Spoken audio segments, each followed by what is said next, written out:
All right, we're live. Good morning, everybody. Happy or evening, wherever you're at. Happy Mother's Day to any mothers watching. Happy Mother's Day to my mom, if you are watching, Mom. Let's go ahead and get into what we're going to talk. Well, I'm going to say what we're going to talk about real quick. Let me show before I start talking to the chat here. So I put out a request for some ideas for the live stream, just because I was didn't have time to find a topic this week. Got some amazing ideas. The one that kind of won out this week was this tweet here from Mike Young. So again, I just tweeted out, hey, you guys got anything you want to talk about for the live stream this week? Mike Young had an awesome idea. Says, we'd love to hear your thoughts on leveling up after you got your first job, moving from junior to mid-level. Like, what would 3-year experience Sean recommend to 1-year experience Sean to increase your knowledge and skills? Thanks for all the great info you share. So thanks, Mike, for the great idea. I'll pop this up here later when I get into the topic, just to make sure everybody sees it. But let's say what's up to the chat here. Shivam, hey, you're first here. Yoel, good to see you again. Patrick, always good to see you. Patrick, wishing everybody happy Mother's Day as well. Kaya, good to see you. Yoel, again. Dilip. Sorry, I can't just call out everybody. I'll be sitting here all day. All right, so as the live streams typically go, I will talk for 5 to 10 minutes about the topic. Again, today's topic is what 3-year experience Sean would say to 1-year experience Sean, and kind of some advice to give. And again, I'll pop up Mike's tweet here in a little bit again, just for all the new people coming in. I know people are still arriving to the stream. But anyway, yeah, so I talk for 5 to 10 minutes, and then I go ahead and go into Q&A. So while I'm talking, feel free to ask all your questions. That way I have a backlog of them that I can go through after I'm done talking, and then we'll just go right into the Q&A. All right, looks like we got hey, Patrick, if you're here, let me know if you want to be a moderator. I don't know how to do that. Looks like we got some, weirdness going on in the chat here. One quick piece of housekeeping is I did change my Twitter handle. That was a recommendation by a community member. Hold on one second. Let me just go ahead and handle something here in the chat.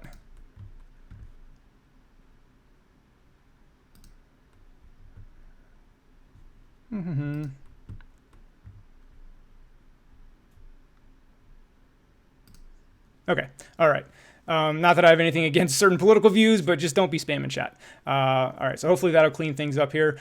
Sorry about that. Lost my train of thought due to that. All right, where was I? Yeah, okay. So let's just dive into the topic. Let's go ahead and pull this up again for the new people coming in. I see the numbers. People are still strolling in. So again, today's topic is, as you saw in the title, from Mike Young, who recommended this. Again, thanks again. And by the way, I got tons of great ideas, so I might actually switch back to doing these weekly again, because I now have a list of topics I can cover. So be on the lookout for that. All right, so again, the topic is, we'd love to hear your thoughts on leveling up after you got your first job. Like, what would 3-year experience Sean recommend to 1-year experience Sean? All right, so let's dive into that. So I'll give like real quick 30 seconds to a minute on my story, so you guys know where I'm coming from, so you guys know the context of my advice. So as you guys know, I don't have a computer science degree. I didn't go to college to be a developer. I chose to be a developer later in life at about 32. Got my first job at a startup out of a dev boot camp. So I was coming into that startup job with basically just a little bit of self-learning and a dev boot camp under my belt. So the startup took a chance on me to get my career started. So my advice to myself with that aspect of it, as far as what job to choose, is a little tricky, because sometimes when you're in that situation, you don't have the leverage to pick and choose jobs. Now, sometimes you might, and that's a great situation to be in. But where my advice would be is to try to find a job where there's going to be a more senior developer that can sort of mentor you and help you get started. So at my first startup job, there wasn't really a senior developer there. Well, there was, but he was remote working, and we only talked every once in a while on Slack, and there was a time difference issue. So I did have access to a senior developer, but nothing can replace like sitting next to somebody every day and just working with them every day. So that is one big piece of advice, is go to a team. It doesn't even have to be a huge team, but go to a team that has at least one senior developer on it. That would have accelerated my learning so much, because the first year and a half of my career, I was basically working with another junior developer. It's not a knock on him, but there was no like real senior developer guidance to like really accelerate my learning. So Again, I know when you're finding that first job, sometimes you just got to take what you can get. So you might not have this luxury, but if you do, definitely pick the one with the team. That will help you out greatly in the long run. So building on that, having the same, talking about that first startup job, because again, I spent the first year and a half of my career at this startup. So 1 year experience Sean is the Sean that was at this startup. So that's kind of why I'm focusing in on that time period of this job. And again, hopefully people that are getting value out of this are people that have just landed their first job and they're kind of wondering like, okay, how do I keep going?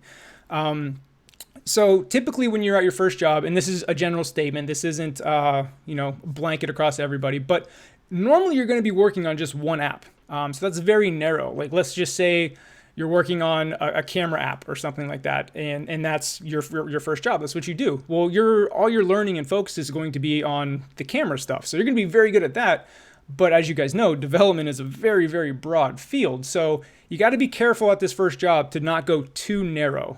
But it's a balance, right? Because you want to be good at your job. You want to, kick ass and perform and, have everybody at your job think you're awesome and, pay raises, promotions, all that stuff. So you do want to be good at your job, but be careful not to have blinders on to where you just ignore everything else. Like you've never even touched MapKit or, whatever, insert framework here.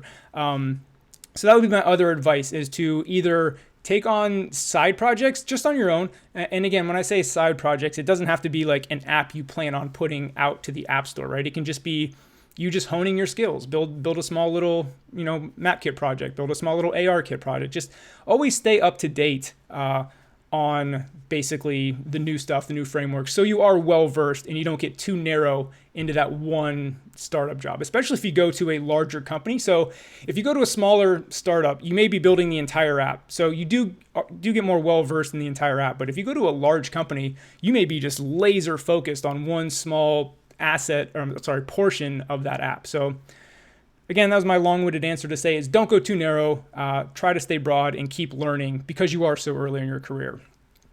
Let's see my notes here. Another thing at your first job, I would recommend anyway, is to start experimenting with contracting on the side. Try to find a small contract that you can do because I highly recommend every developer, I shouldn't say every because that sounds like it's an absolute. Obviously, every situation is different, but I think it's great for junior developers to have a chapter earlier in their career spent contracting. And this kind of ties into what I was talking about earlier, and that's because, for example, I contracted pretty much all of 2017, and I worked on, 7-8 apps, and that's the opposite of being too narrow. It was a wide variety of 8 different apps that I got to seek existing code bases, build brand new code bases. Basically, I got to taste a whole bunch of different, architecture patterns, types of apps. Like I said, building a feature into an existing code base, creating my entire code base on my own. I got to experience and do so many different things in that year of contracting. So like I said, while you're young and early in your career, I think that really, really benefited me as far as becoming a rounded, well-versed developer. So again, during your first year, I'm not saying go contracting, but maybe experiment it with it as a little side job. Maybe try to find a small contract just to kind of get in the feel for that. And then maybe, your next step after that first job is a time spent contracting.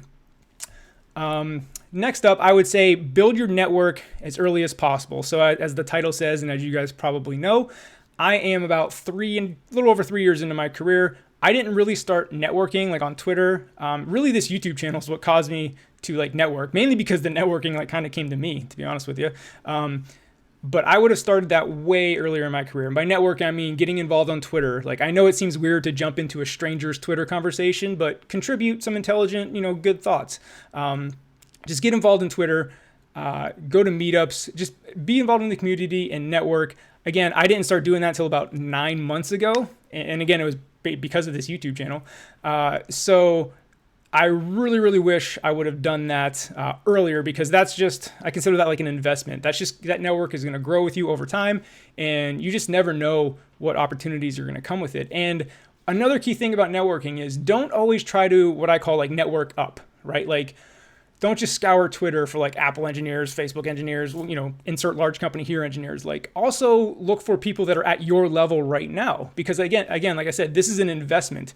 yes, they may not have a job right now. They may not, be a super senior developer right now, but you guys are going to grow together. And fast forward the clock 2-3 years, one of you may be working at Apple or one of these, insert large company here.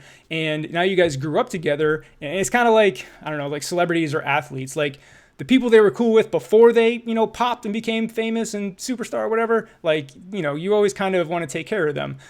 So anyway, I guess the point is, don't always network up. Network at your level as well, because your guys' career will grow together, and who knows what can come of that. So building the network as early as possible is great, because again, it's like compounding interest. You start investing and it's just going to grow with you.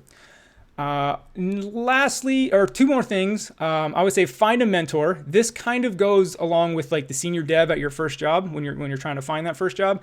If that didn't happen, try to find a mentor or multiple mentors. Like I wouldn't say I have one mentor. I do have a handful of more senior devs that I can reach out to and get help from now.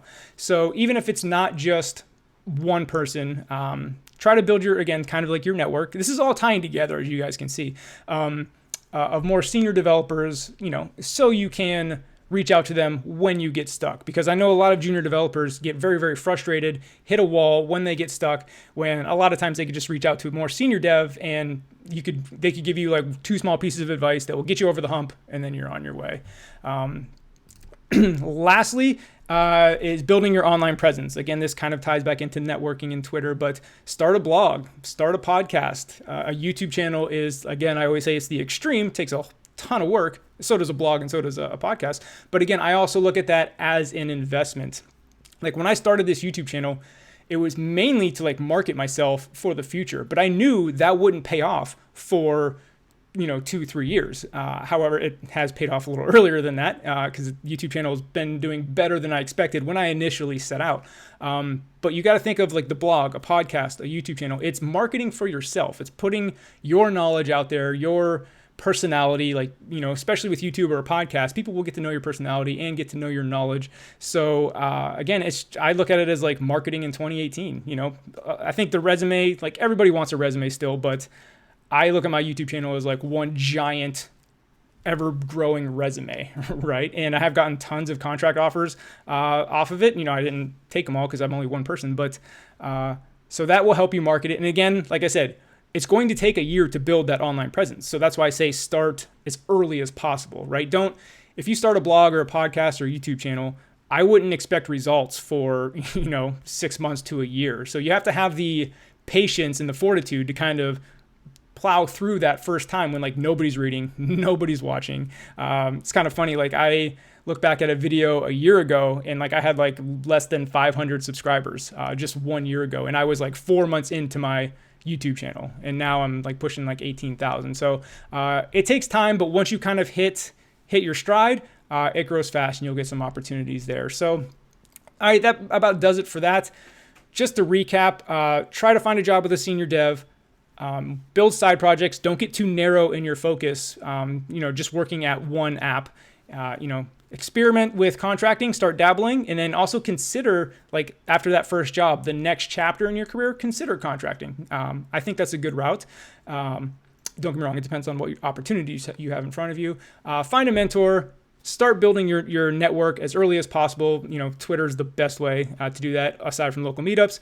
And then also start building your online presence, whether that's a blog, YouTube channel, podcast, or even just being an awesome Twitter follow. That can work too. So that does it for today's topic. That was a little bit of a long one. I think I have a lot of chat to catch up on. So go ahead and ask your questions. I'm going to try to get through a lot of these because, like I said, it's a lot. So we have 100 people watching. That's actually, I think, the first time ever I've had 100 concurrent people. So I'm going to try to get to every question. Again, I do have to go in about 45 minutes, so I can't be here all day. If you want your question for sure answered, you can go ahead and super chat. I'll probably get to them all, but if you want it, basically, if you super chat, I will answer it like right away. Like if you're at the bottom of the list right now and you really want me to answer, like you got to go. So that is one option, but I should be able to get through the whole list. So let's get going. Vinit says, loved your video about the iMac Pro and most of your videos in general. Cool, thank you. Yeah, that iMac Pro video, YouTube must like it because it's probably my best performing video. Like it's only been up for about a day and a half. I think it's pushing like 5,000 views for my channel and where I'm at. That's like super good. So yeah, haven't gotten any. I was a little worried about the pushback because I got pushback a little bit from like posting it on Twitter saying that I was like bragging. That's not it at all. I run 2 businesses, my iOS development business and my YouTube business, that require some hefty computing. So I looked at it as a business investment, and that goes in. And I do want to eventually start messing around with 4K on this channel, with some of my vlogs and stuff. So Patrick says he's on it. Yeah, I think that was about the spammer here. Can't find the chat on a laptop, sending from phone. Not sure. Okay. Greetings from Ural Mountains. Hey, Dimitri, what's going on? All right, Anata. I'm a final year student in college. I am quite divided between iOS development, game development, and computational physics. Which topic will have more scope? Well, I don't know too much about computational physics, about like what the job market looks like there. I would definitely say iOS development has more opportunities than game development. Game development's pretty narrow, and from what I hear, I'm not a game developer, so please take this with a grain of salt. From what I hear, though, game development is very, very competitive, right? Because everybody grows up wanting to make games. So I hear that's very, very competitive, and there's only so many jobs to go around, whereas iOS development, there's a lot more jobs in just general iOS development. Mayor says, okay, looks like they're having a discussion amongst themselves. Oleg says, what is the simplest, Java for Android or Swift for iOS for starting learning programming? So I don't know Java. I do know Java gets taught a lot in school, like in colleges. So if you're coming from that background and you've already learned a little bit of Java, that might be the answer to what is simplest. But if you're starting from scratch, I don't know if one is that much different than the other as far as what to learn. But again, I have no experience in Java. I would recommend Swift, but I'm heavily biased. My question, what have you wish you have known when you first started 1 year learning software engineer or programming? So I think that was what I just talked about for a while. Kaya says, I'm 16, just applied for an internship, intending to learn more. That's great. Like I say this so I have a lot of people in their teens that watch the channel or DM me on Twitter. And I kind of always say the same thing, is like, man, I wish I had started at 16. As you guys know, I didn't write my first line of code till I was 33. So you have double your life essentially to build your programming skills to get to where I started at. So man, if I would have started coding at 16, I can't even imagine where I'd be right now. So that's awesome. Keep at it, Kaya. Happy to help if you have any questions getting started. Okay. Benjamin Lim says, hey Sean, can you do some lessons on best practices when starting a new project? Colors, structs, segue names, etc. Is it best practice to have a public struct or user defaults on keys as well? So this is actually a good topic, and I'm kind of just going through this again. So you guys, I've talked about it before, but the new contract to hire that I just started, which is basically in the to hire phase, we're starting their app from scratch. They had a prototype and we're starting from scratch. So I just now built a new project, and this is probably the 4th time I've done this in the past year, like starting a brand new project from scratch. Not just side project, like an actual production product. And you're right. There's always certain files that come with me, like my constants file. I have like a special alert file that have all these custom alerts in. There's a whole bunch of stuff that actually comes with me to like pretty much every project. So that's a good idea for a video, Ben. I'm going to add that to my list here. Like how I start all my projects, like no matter what the project's about, this base always comes with me and how I structure it. So thanks, Ben. I like that idea. I will definitely be doing that. Can't promise when. My list is super long, but I do think that's a very valuable thing to say here. That mental motivator. Should I start from Swift as a beginner in a language? So I would say, sure. That's what I did. I had no prior programming experience, a little bit of HTML and CSS, and then I just jumped right into Swift. Swift is a very welcoming language for new developers. That's kind of the whole reason Apple made it. So I would definitely say it's for sure good enough for beginners. I think I'm jumping into the middle of a conversation. Yeah, sorry. So there's people talking amongst each other, and I'm trying to find the fresh questions. Give me a second. Oscar Rodriguez says, I'm actually starting my first job tomorrow. It's not Swift, unfortunately, but my foot is in the door as a junior C# developer. Yeah, that's half the battle.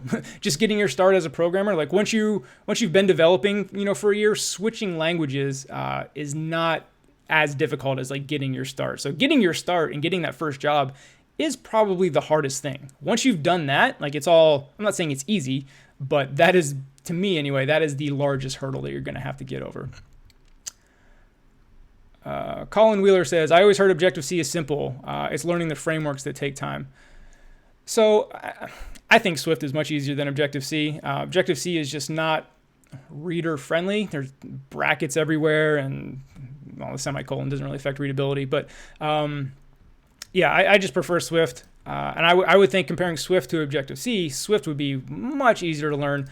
But you're right. Both like the Apple frameworks like MapKit, core location, all that stuff, those are all the same across both Swift and Objective-C. I'm sorry, you interact with those APIs, essentially the same way. So as long as you learn those frameworks, switching from Objective-C to Swift, shouldn't be too bad. Roberg Art says, how to find small contracting on the side. When should junior iOS developer with no experience feel ready for contracting? So I kind of touched on that.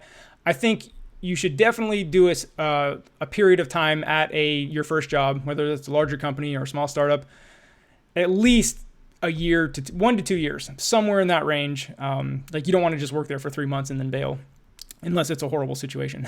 But so I would at least get that 1 to 2 years under your belt and then go to contracting. And the reason for that, Roberg, is because when you're contracting, you're on your own. Whereas when you're on the startup, you have a team, you can like ask for help, you get some direction. But when you're contracting, like you have to build, depending on the contract, there's a wide spectrum of contract types that you can do, but typical contract, you have to build the whole thing by yourself. So I don't recommend that for somebody with no experience, for sure. You should definitely have some experience before you go full-time contracting. But again, if you just want to find a small side project, that's a different story. That could be like, so for example, one of my first contracts that I did was converting a super simple app from Objective-C to Swift. Like I didn't have to build the entire app, from scratch. I just had to convert it. And that was kind of how I got my start with my contracting company, which led to more and more contracts. Patrick says, highly suggest networking on Twitter. Yep, for sure. He can tell you firsthand. He's my poster boy for my recommendation on how to do Twitter correctly. I think I do it right too, but he's always in there. It's funny. I follow a lot of developers and I see the conversation going on, and it seems like Patrick is always in there somewhere in the conversation. So, and I'm sure it's, I don't know, maybe he can answer the question, but I'm sure it's benefited him as far as getting his name out there and being recognized. Okay, Mike Young said, hey, Mike Young is the originator of the topic today. So Mike Young says, hey, Sean, thanks for taking the question and great advice on the live stream. So thanks, Mike, for the suggestions. And like I said, I got a ton of good suggestions. I really wanted to talk about Mike's because I think it was a really good idea, but I got a whole bunch of them. So like I said, for those new coming into the stream, I might start doing this weekly again, like every Sunday, because now I have a whole bunch of topics to talk about. The reason I stopped doing it every Sunday was because I kind of ran out of ideas, to be honest with you. So now I have a bunch of ideas, might do it weekly, so stay tuned for that. Vinay says, hello, I only know Objective-C and Swift. I feel like I won't ever be able to learn other languages. That's not the case. Like once you know one language, like all the programming fundamentals are essentially the same. It's just syntax, and that's really simplifying it. Don't get me wrong. But if you know one language and you're experienced programming, it's not too big of a hurdle to learn a different language. It takes time, and I'm not going to say it's super easy, but you've already done the hard part. Colin Wheeler says, Apple has some simple guide called the Objective-C programming language that should be what you want. Yep. Okay. Sonkit says he was cooking dinner. Sonkit, this is like 3 or 4 streams in a row you weren't first. So I don't know, man. I think you might have lost your mantle there. Tyler Phillips says, I'm the only iOS dev at my new company, so things can be rough at sometimes. Yeah, that's, like I said, I had another junior dev, so it was kind of similar to that. Like we really couldn't help each other too much, because we were kind of in the same spot. So Tyler, I feel your pain. And that's kind of what I would recommend. So for your situation, Tyler, I would recommend reaching outside, get involved in Twitter, reach out to senior devs, start. And again, don't ask them So be respectful of their time, right? Like if you just throw them a huge copy paste coding into a Twitter DM and they have to like sort through your code, they're not going to answer it. But if you ask something that will help you get over the hump, that they can answer in 1 to 5 minutes, like most of the time they'll do it. At least that's how I am anyway. So I get tons of emails, DMs, all this stuff. And maybe some of you are here that I haven't answered a DM from. And here's how it works. Because I get so many, if you just send me a huge chunk of code and I have to like try to figure out what's going on and it's going to take me 15 minutes just to even figure out the code, like that's very hard to answer when I have a huge like list of those. If you send me something that I can answer off the top of my head in like 2 to 5 minutes, I'm going to answer 100% of the time. So just so you guys know, if you guys are messaging me, if you want a guaranteed answer, have it be something like that. If you send me a huge chunk of code, those just start stacking up, and I try to get to them, but I just take too long. Okay. Robert Ramirez says, what advice would you give to an experienced full-stack .NET developer with 6+ years and a CS degree on switching to iOS development? Do you still have to start from the ground up? Not from the ground up, because don't get me wrong, I don't know too much about .NET development, but I'm assuming you understand the basic, programming principles. You have a CS degree, you've been doing it for 6 years, so you definitely have a head start. But don't get me wrong, mobile and iOS native development is kind of like a whole new paradigm that you're going to have to kind of get used to. But I would definitely say you have a head start, and I wouldn't feel intimidated to get started by any means. Deepak says, hi Sean, in a previous live talk I asked you for a guide on what to do next. You told me to create my own app.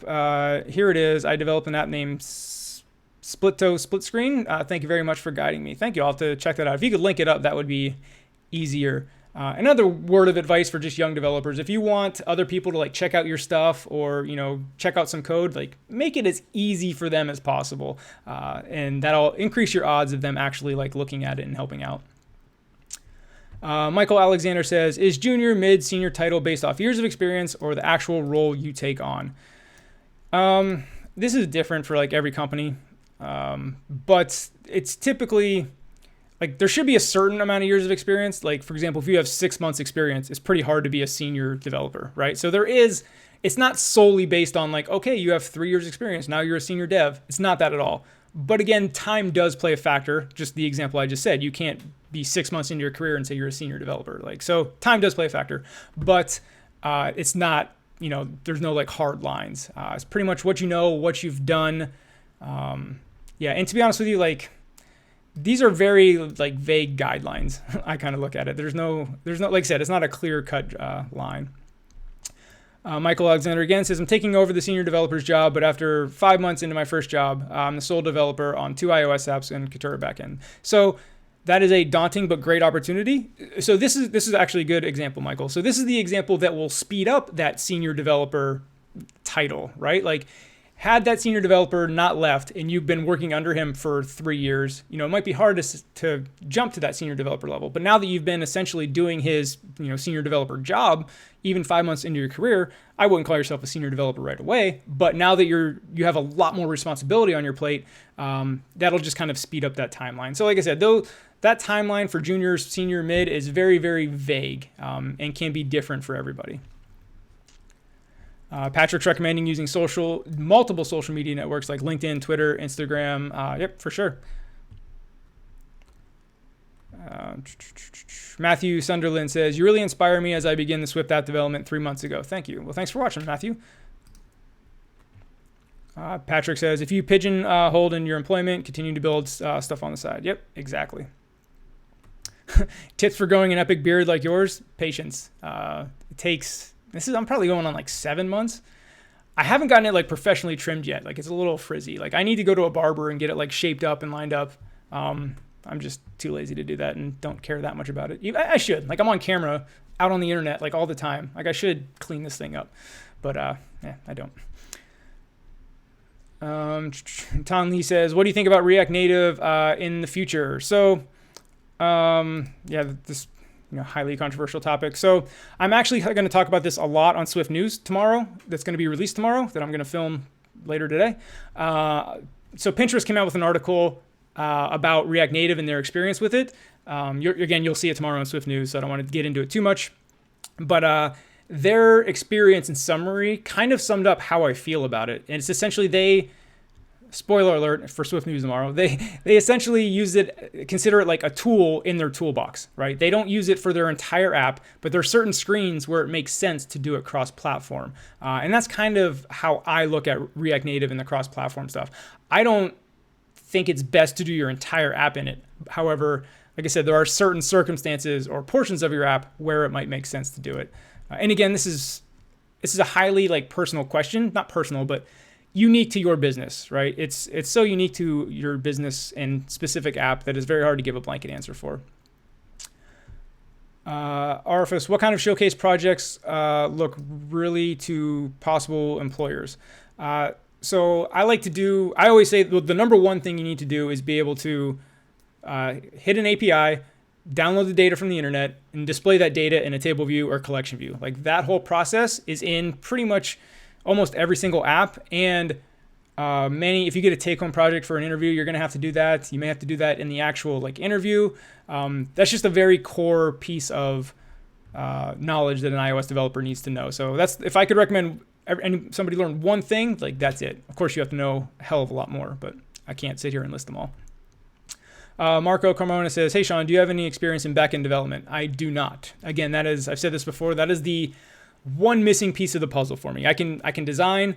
I'm not a professional designer, but I have some design chops.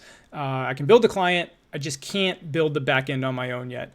So that is the missing piece of the puzzle for me to be a full stack developer. And to be honest with you, I blame this YouTube channel. If it wasn't for me putting all this time and effort into this YouTube channel, I probably would have had time to learn backend development. So I was that one-stop shop. But I don't know. I like the YouTube thing, and the YouTube is also benefiting me as well. So, but that is just my disclaimer. Like for those like, hey, do you have experience in this? Have you learned this yet? And a lot of times my answer is no, and that's just because YouTube takes up like so much time.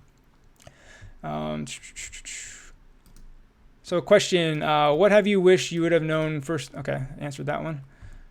What are your thoughts on Kotlin? I have not used Kotlin yet, so I don't have any thoughts on it, kind of what I just said, like limited time. But if I were to ever venture into Android development, I would probably go Kotlin 100%, mainly because it seems pretty similar to Swift. Now, I mean, there's a site called like Swift is like Kotlin or Kotlin is like Swift or something like that gives a bunch of examples, and they seem to be pretty close. Greg says, what's up? What's going on, Greg? Nicholas, what are your thoughts on Flutter? Too early. Again, kind of on React Native, what I said just a little bit ago kind of applies to Flutter. But again, I haven't had a chance to mess with it. It just came out. I know everybody thinks it has a lot of promise. Maybe it does. I just think it's super early. Before you can give like a definitive thought on it, let it mature a little bit. Let people actually use it, for a bit of time. Mike Young says, any thoughts on specializing earlier in your career and balancing that idea with broad exposure that you just spoke about today? So kind of what I mentioned earlier, like specializing is good because you want to be good at your job that you got hired at, because that is going to benefit you. Like, again, kind of bringing it back to me. I did really well at my first job, at least I like to think so. And it's benefited me now to the contract to hire position I'm at now was with, like the people I worked with at that first startup. So, and that wasn't like, hey, come interview for this job. I basically got like recruited. They were like, hey, we want you. Can you make it? And like, I was on a contract and I was like, I don't have availability for 3 more months. And they're like, all right, we'll revisit it. So they basically kind of like waited for me to be done so they could bring me onto the project. And that is because I had impressed them working with them, a year and a half ago at my first startup. So when you talk about specializing in your career, I would say that is good if it's at your job and you can become like a superstar at your job. That will benefit you later on down the road because, again, this tech community is a pretty small community, and there's a good chance you might work with somebody a second time around that you worked with, in the past. Vinay says, should I learn data structures and algorithms? I don't know any of them. Yes.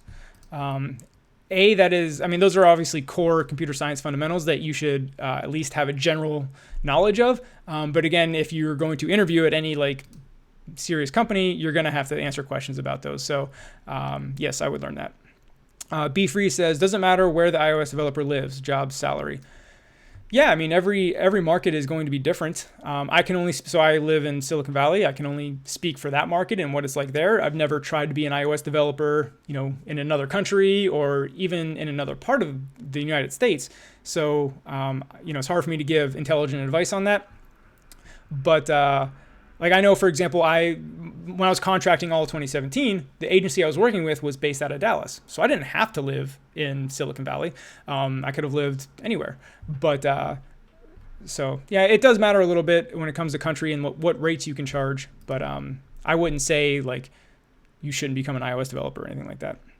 Kondori says, I have 8 years experience in networking Cisco in India, but now started learning iOS dev, now completing Swift revision. Is it a good time? And can I get some job in the USA or UK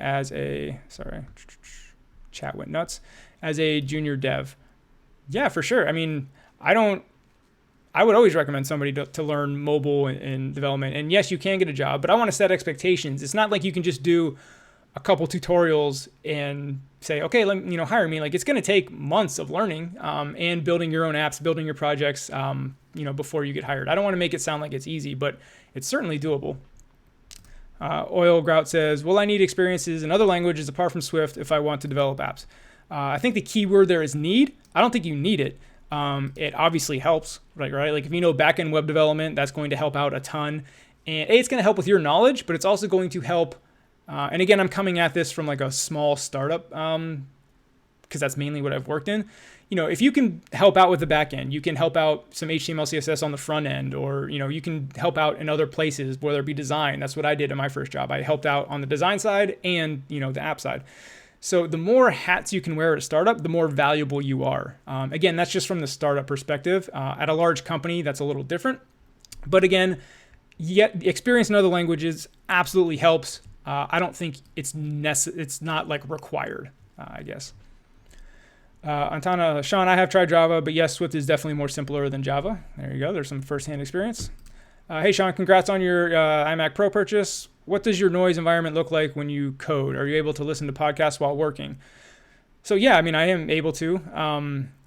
I don't like to. So when I'm coding, so there's two different coding types that I call it, right? There's autopilot mode, like say I'm building a table view, done it 1,000 times, I'm on autopilot. Then I can listen to like music, podcasts, whatever. If I'm like trying to solve a problem and like really need to concentrate and think, or building something for the first time and trying to figure something out, like I can't have a podcast. That's distracting me. Cause anything with words, basically music with words, podcasts, I can't have. I can have like, classical music or some like eat house chill music. Something with no words is the only thing I can listen to when I'm trying to figure something out. But if I'm on autopilot and just like hacking away, like I've done this 100 times, yeah, I'll listen to a podcast or put on some music. Lohan says, wow, 33. How old are you? I'm 36 now. I started when I was 33. So starting to get a little gray in the beard, but not quite yet. Kaya says, I would love to network with other teens. Yeah, so I know there's a lot. Like I said, I get DMs all the time that say, hey, I get some as young as like I'm 13 or I'm 14, and I just think that's awesome. Let's see how far I got. Okay, I'm gonna start picking up the speed here. We're almost at the 45-minute mark. So I'm gonna start kind of going through these quickly. Again, if you want your question answered, like for sure, go ahead and super chat. But I'm gonna start going into like lightning round mode, so you won't get my normal long-winded answers here. Let's see, I lost my place in the chat. Give me 1 second. Okay, cool. How can I balance between learning UI and UX design while learning programming? So the way I did this, well, I've always had like a super interest in programming, but I subscribe to like design newsletters, have bookmarked a bunch of design blogs, like Dribbble. I would always like scroll through Dribbble. It also helped that, like I said, I was the designer at my first startup as well, kind of took on that role. So me sitting there for 2 hours looking at design blogs was actually like working. I wasn't like, slacking off at work. I was actually doing my job, researching how the app should look and everything. So I might have had a little bit of an advantage. No, I did have an advantage there when it comes to that. But yeah, the key way I learned was just blogs, newsletters. Like I said, Dribbble is one, Muesli on Medium was a big one I did.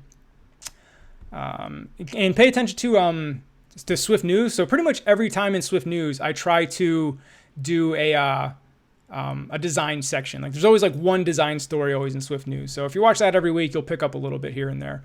Standy Mile says, what is your list of skills to learn and improve when you have worked a year in your job as an iOS developer? So Stanley, I talked about that for about the first 15 minutes of the stream. So I'm not going to do that again, but if you came in late, I would definitely recommend, this is for anybody that came in late, or after the first 15 minutes. This is going to go up on my channel probably about an hour or two after this, because it takes time to process, but just watch the replay, watch the first 15 minutes of it. I go through that in depth. Hey, what's going on, James? So how you doing, Sean? I'm considering building chat functions for my new app idea so users can interact. How much could be server fee once the user base reaches about 10,000? So this is going to be different for whatever you choose. If you build your own server, it's probably going to be cheaper than if you did something like Firebase. I think Firebase has their rates. You can look that up. But again, I'm not super familiar with backend development, so I can't tell you how much is the server fees are going to be when you hit X amount of subscribers, or not subscribers, but users. Herman K says, what is some stuff / frameworks you must know when applying for jobs? So individual frameworks are tough because it depends on the app. Like if you're talking about like Core Location or AV Foundation for the camera video or whatever, right? Like the app you're going to work for may not deal with that. They may not deal with MapKit, or they may not deal with, AR or whatever. So it's very hard to say you must know this framework. But again, I would say just the core skills, networking, downloading data from the internet. It's good to know like MapKit and camera because those are pretty common in like a lot of apps. So that's what I would recommend actually is start looking at some very, very common apps and then see what, features or frameworks are common across a lot of the apps and then learn those. Or even better, if you have, a list of like 5 companies that are at the top of your list and you want to apply for, and those are the ones you want, see what they're working with and take some time to learn that. Hi, Sean. As a UK undergrad, my mouse battery is very low. Hi, Sean. As a UK undergrad, soon to complete computer science degree in mobile and distributed systems, what advice can you give getting in the Valley and reaching a position like yourself? So you're just coming out of university.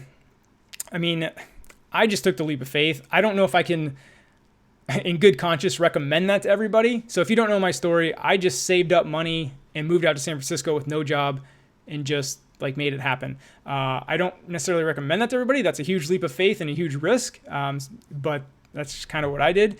So it's hard for me to give any other sound advice, but being here is not required. I'm not going to say that. I'm not going to say you can't get hired when you're not here, but being here helps out tremendously.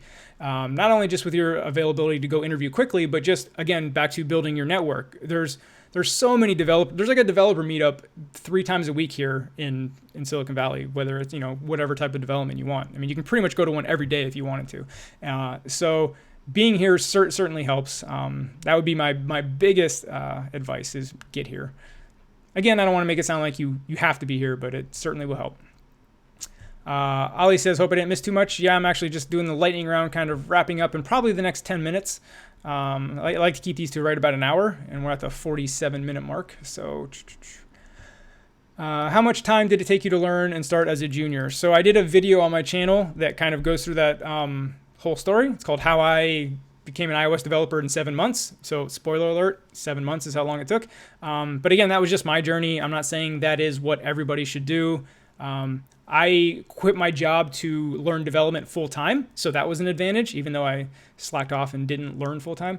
I know a lot of you have like jobs and you're kind of learning iOS development on the side, so that's another issue. But if you are learning full time, again, it took me 7 months, but again, I wasn't learning full time. I was slacking off a bit. So if you are literally doing 8 hours a day learning, maybe it'll be less than 7 months. Victor says, I started learning AR with Swift, so do you have any tips on how I can make my AR app successful on the App Store? I do not, because AR apps on the App Store are still very new. I don't know if there's a success formula yet for the AR kit, because it is super new, and I haven't seen like a ton. There are, I'm not saying they don't exist, but it's not like they're flooding the App Store and you can like look at case studies on what worked and what didn't quite yet. It's still super early.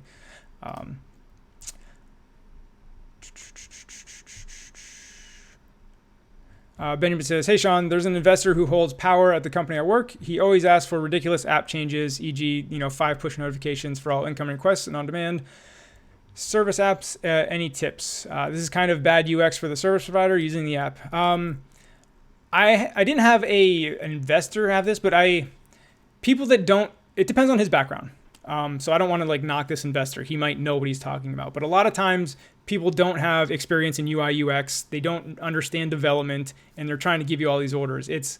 This is where like having a senior team would really help, to have that senior developer that the investor might trust. And I know this might not even be possible, but all you can really do is push back and say, this is not good. And obviously, if he's investing in the company, like they're probably going to go with his word over yours. But at least you can say, like, I fought against this. I said not to do this. And your position was known. That's how I would handle it anyway.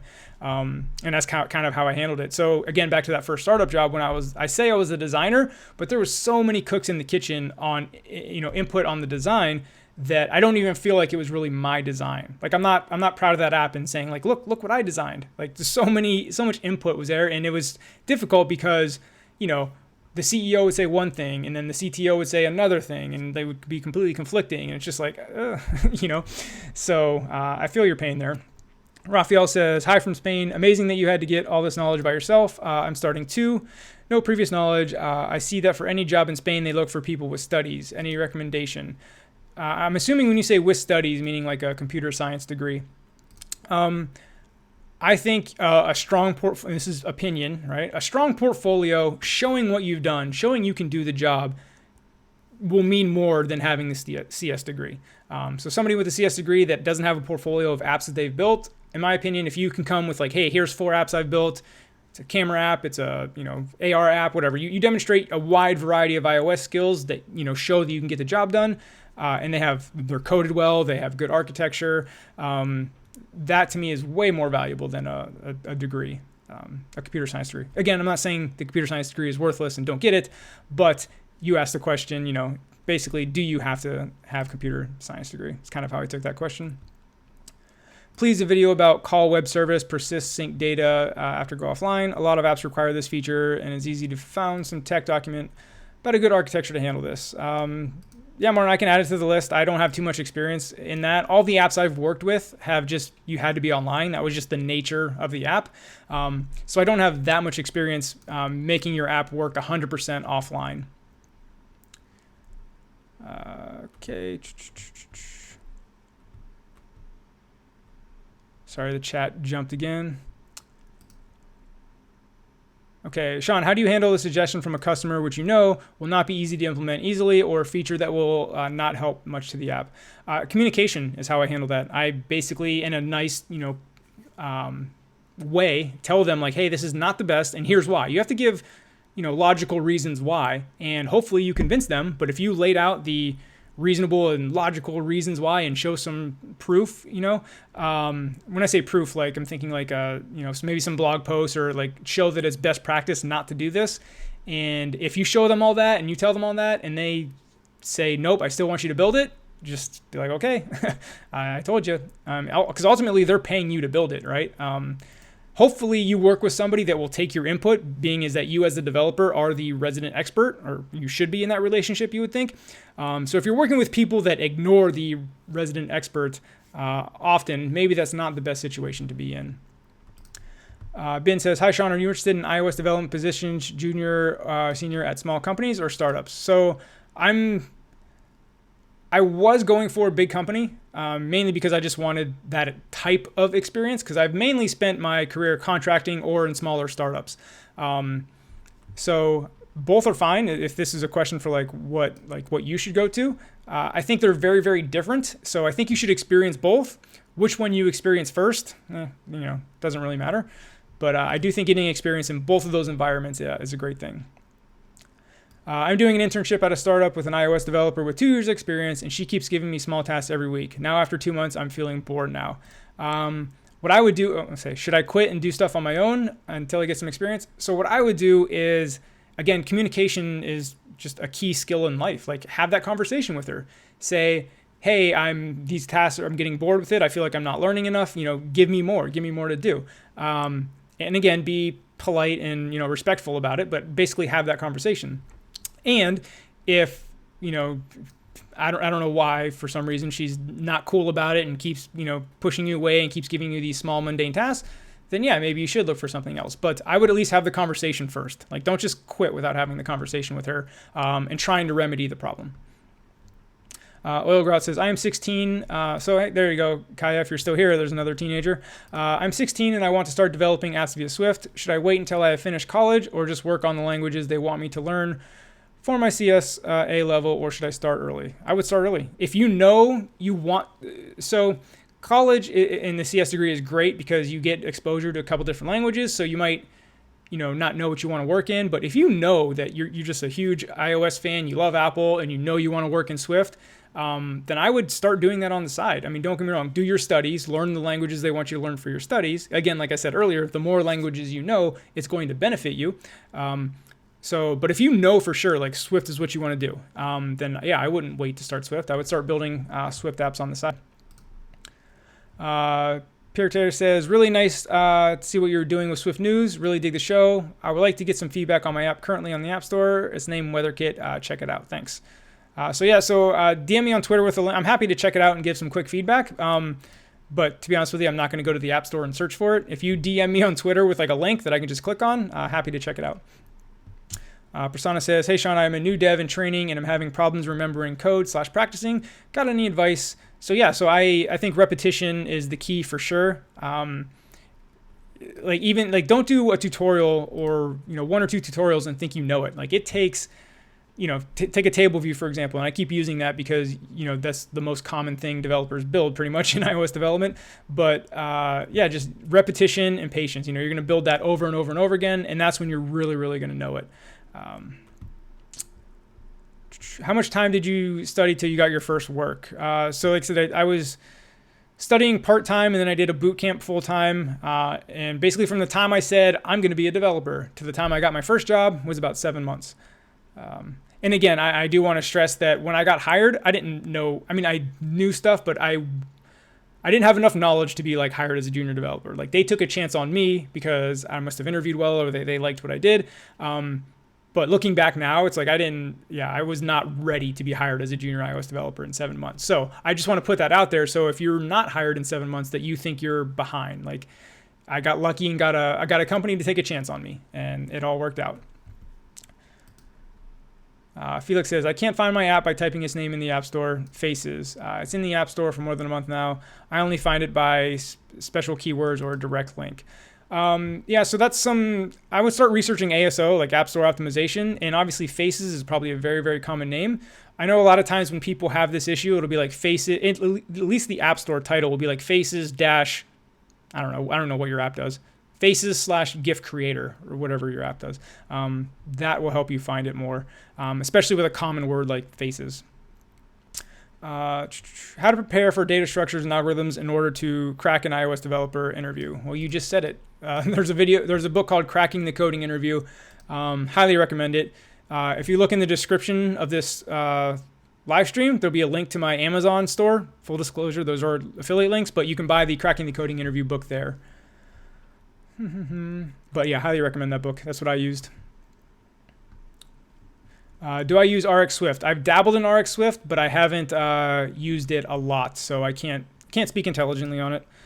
Does an iOS developer needs DS and Algo? So they're fundamental computer science, so they're great to learn. Like I'm not going to say no, you don't need it. And it helps you understand what's actually going on. If you have to deal with the stack or the queue or something like that, like what that is. But as far as like being a super advanced knowledge of them, no, not really. But you need to know what they are and have a general understanding of them for sure. Since Flutter is in beta, it might be changed, so I wouldn't fully invest in it. Yeah, that's kind of what I said. It's too early. Joel says, hi, Sean. I work as a 3D visualizer here in Saudi Arabia. After I learn the basics in iOS, I will focus more on ARKit since I was in line with the 3D, and that gives me interest in learning iOS development. Yeah, so that's actually what's holding me back from ARKit is I don't have the 3D models to like build stuff. And I know I could probably hire somebody to build it, but yeah. Audrey says, are you going to WWDC this year? I am not going to the actual event. I am I might make a trip down to San Jose just to hang out with some developers, and there's a whole bunch of like festivities that go on around the event. So I might go down there just to do that. But so what I am doing for WWDC this year, a couple things. So I'm taking the whole week off of work. So I'm going to be putting out a ton of content during that week. So stay tuned to the channel. You'll be getting at least one video a day, maybe even two some days. But I'm also doing a live stream right after the keynote. So the keynote is Monday, June 4th at 10 a.m. Pacific. Right after that keynote, which is usually 2 hours long, I'm going to hop onto a live stream and we're just going to talk about what happened in the keynote. And I want that to be like a back and forth discussion. So if you're interested in WWDC keynote and kind of want to hop on with some other devs to talk about it, look for a live stream on this channel right after the keynote. Vinay says, I don't have a background in computer science, but I find iOS development really interesting. I've developed 5 to 6 small static apps. I don't know whether I should proceed further in the same. So if you've built 5 to 6 small apps, hopefully they have a diverse skill set. Like they're not 5 to 6 very similar apps.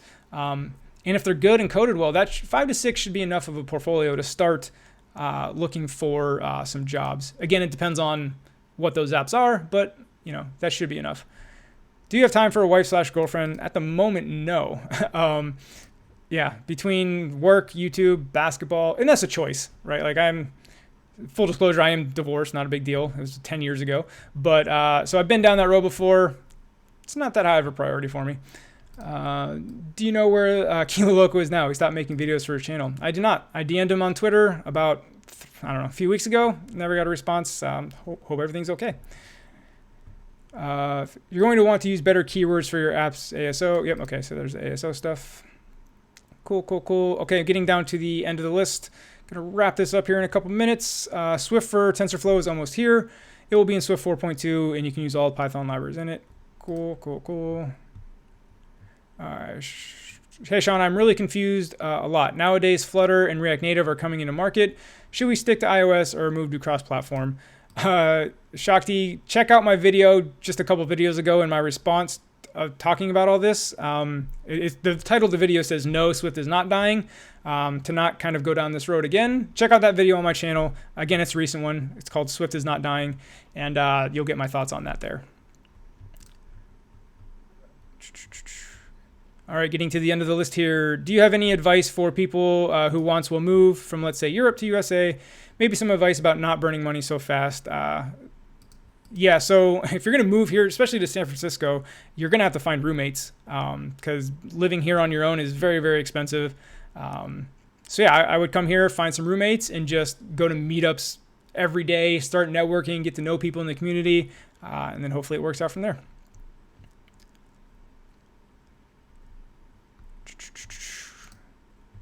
Thoughts on Flutter? I don't know how Flutter will play out in the future. Too early to tell. But let's tune into Swift News tomorrow. I'm going to talk about React Native a bit on that show, and I'm assuming the React Native thoughts will probably apply to the Flutter thoughts as well, since they're kind of similar. All right, last 2 questions. Hi, Sean. I was wondering if I go to the Swift Bootcamp and spend a few weeks building a portfolio, do you think it's possible to get freelance clients or even maybe a job? After just a few weeks, it'll be tough. I mean, it's not impossible. You might get lucky and find somebody to take a chance on you, for sure. But if you've only done a bootcamp for a few weeks, like I said, it took me 7 months to get my first job. Could take you less, could take you longer. But I think just to set your expectations, if you're only doing it for a few weeks, yeah, those expectations are probably a little high. Again, it's not impossible, but yeah, I would just lower those expectations a bit. All right, last question, then I got to go. Hello, Sean. What do you think about machine learning? Should a beginner study it to be competitive on the job market in the future? Combining machine learning with mobile seems like a good combo. How about Swift for TensorFlow? So yeah, I've yet to dabble into machine learning. The app I'm working on now has machine learning in it, so I will be learning it. But yeah, I do think machine learning and AI and stuff is very, just like AR, like that is kind of where things are going. So of course, learning where things are going is always a good thing. I don't think it's like a requirement, but if you want to set yourself apart, now keep in mind, not all apps are going to use machine learning, right? So I would say there's only a small handful of apps that use machine learning right now. So you're kind of limiting, because it is so early, you're kind of limiting your companies that you can go to. If that's what if you just focus on nothing but that. However, like I said, it is going to be good for the future. Helder, thank you so much for the super chat. Very much appreciate it. Sean, always putting out amazing content out there. Thanks, Helder. Appreciate that. Appreciate you sliding that in there right before I was heading out for the day. Hope you enjoyed the stream. If you did come in late, go and check out the replay. The topic of the stream, again, is what I talked about for the first 15 minutes of it. So if you just came in late and you really want to know what I talked about, again, just watch the replay. I'll put that up here. It's got a process, but it'll probably be up in about an hour or two.